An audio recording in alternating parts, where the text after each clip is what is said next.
দিয়ে দেবো হলুদ বাটা, মরিচ বাটা, রসুন বাটা, বেসন দিয়ে দিলাম, এটা একটু আটালো হওয়ার জন্য।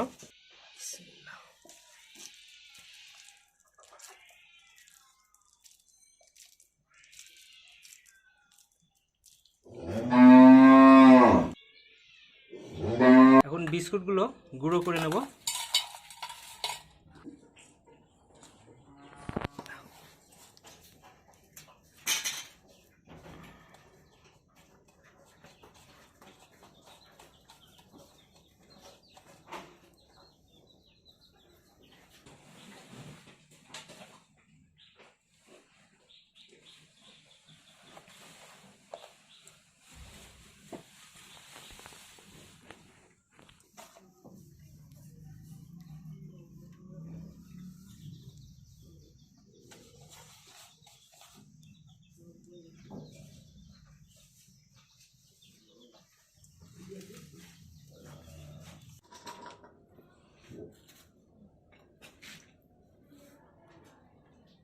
এগুলো ভেজে নেব তেলে।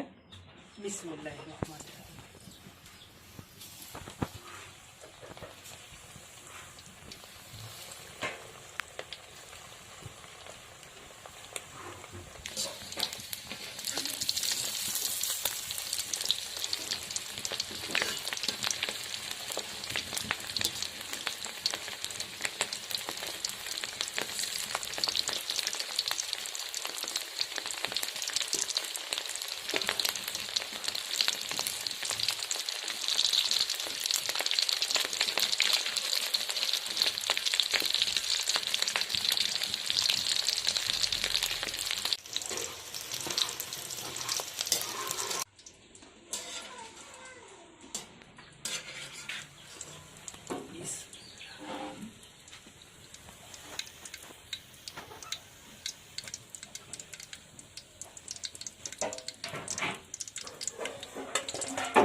নেন নেন, খাই দেখেন কেমন হয়েছে।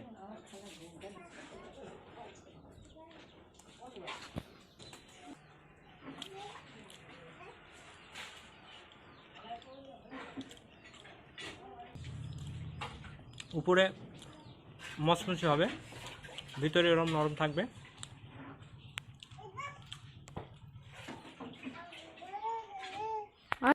নাও খাই দেখো, খাই দাও, খাও।